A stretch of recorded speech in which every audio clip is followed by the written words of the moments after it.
Do you know that the badass women characters in Black Panther are based on a true story?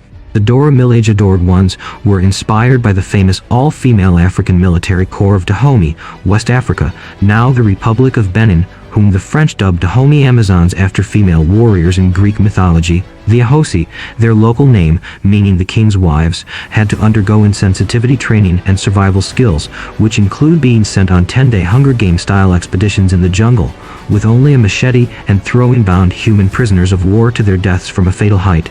So today, we are going to take a look at the true story behind Black Panther's strong women on the 5-minute infographics. The Dahomey Amazons, or Ahosi, also known as Mino, meaning our mothers, in Fon language, were an all-female military army of the modern-day Republic of Benin, which was known at the time as the Kingdom of Dahomey. The term Amazons was derived from the European observers due to their similarities in build to the Amazons in Greek mythology. When, or indeed why Dahomey recruited its first female soldiers is not certain. However, Stanley Alpern, a prominent historian, suggests it may have been formed around 1625, not long after the kingdom was founded by Dako, a leader of the Fon tribe. One theory also traces their origins to teams of female hunters known as G-Beto, because Dahomey was noted for its women hunters. King Howard Badja, the third king of Dahomey, who ruled from 1645 to 1685, is said to have originally started the group. Other historians also claim that Howard Badja's daughter Queen Hand, who was the queen from 1708 to 1711, established the royal female bodyguards. The Ahosis were not allowed to have children or partake in any form of family life, as they were formally married to the king.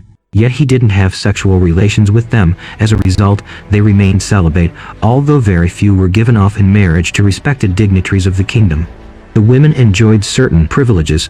According to Sir Richard Burton, who visited Dahomey in the 1860s, the female troops lived in the king's palace after dark, which the men were not allowed to do, and were kept well supplied with tobacco, alcohol, and slaves, as many as 50 to each warrior. The account stated that when leaving the palace to the outside community, the warriors usually had a slave in front of them, ringing a small bell which was to alert people of the Ahosis approaching, and for them to give way, bow, and avert their eyes as they approached. To even touch these women meant death.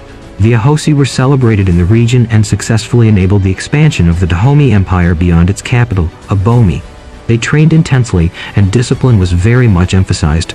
The women learned survival skills and insensitivity training, with one initiation test involving seeing whether the women were merciless enough to throw bound human prisoners of war to their deaths from a fatal height.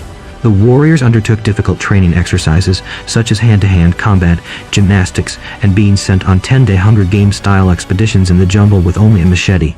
Their indifference to pain and death was tested as part of the initiation process, storming acacia thorn defenses in military drills, including executing prisoners. In fact, swift decapitation became their trademark. The king often recruited these fierce women as virgin teenagers from foreign captives, although some were free Dahomeyan women. It is vital to note that a number of the Dahomey warriors became soldiers voluntarily, while others were involuntarily enrolled due to their husbands or fathers reporting about their aggressive behavior.